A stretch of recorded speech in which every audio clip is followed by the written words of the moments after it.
numéro de receveur.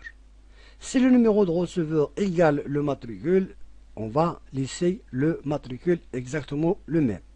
Le nom, prénom, situation familiale, sexe, né le, nationalité, adresse, la carte nationale, date, situation, c'est-à-dire la date de la dernière situation, recrutez-le, le buteur, non, nombre d'enfants, on dit la déduction, allocation familiale, le grade, l'échelle, l'échelon, l'indice, le service, salaire, ouais, je prends un exemple, par exemple, je cherche, et si je peux chercher, je prends n'importe quelle personne, cette personne, Adloun Youssef, voilà, la nationalité, et là l'échelle 5, l'échelon 30, c'est un grade de service comptabilité, grade secrétaire. Donc, salaire normal, on peut voir, avant, il y avait le 1/5 et le 4/5 de salaire. Maintenant, c'est salaire normal. Mode de paiement, virement. La banque, on peut voir ici l'agence, le compte bancaire, le code banque, le code localité et le RIB. On peut voir ici le CMR, l'AMO. Est-ce que c'est l'AMO normal, double ou général? Le secteur mutualiste, normal, double, général, CMR. Est-ce qu'il a le CMR ou bien le RCR? Le numéro d'affiliation, la date d'affiliation, les matriculations et le numéro d'affiliation de CMR. La fonction, on dit ici, c'est un jardinier.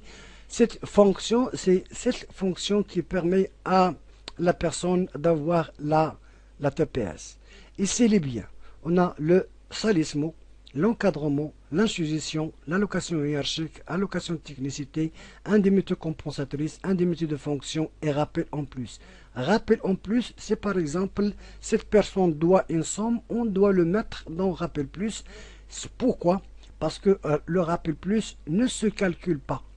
On ne calcule pas la CMR et les mutuelles GR sur le rappel plus. C'est un rappel qui s'ajoute au net à payer. Donc, on ne peut pas faire tous les biens. On a un bouton qui nous permet de voir les autres biens. On peut faire, par exemple, indemnité compensatrice, allocation hiérarchique, indemnité résidence, prime de technicité, indemnité de responsabilité, prime de poste, indemnité de poste, institution et ainsi de suite. Il y a d'autres. Et quand on voit ici rappel CMR+, c'est un bien.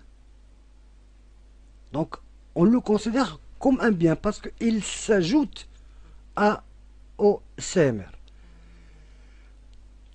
Il y a aussi les retenues. On voit le rachat. Maintenant, il n'y a plus de rachat.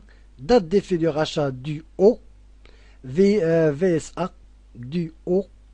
Et l'Eid, s'il y a le Eid, il y a date, le montant de l'Eid et du haut. Pourquoi on fait par exemple du 0 à 1 jusqu'à le 12, le 31-12 de l'année? Parce que chaque mois, quand on fait la clôture, elle voit c'est la date fin est arrivée. Si la date fin est arrivée, automatiquement, il va supprimer l'Eid et recalculer le net à payer de la personne. C'est la même chose pour le rachat et pour le rachat et pour le visa. Et c'est régularisation de CMR. À l'époque, il y avait une régularisation de CMR. Le prêt communal, avant, la commune octroie des prêts à la personne. Maintenant, il n'y a plus.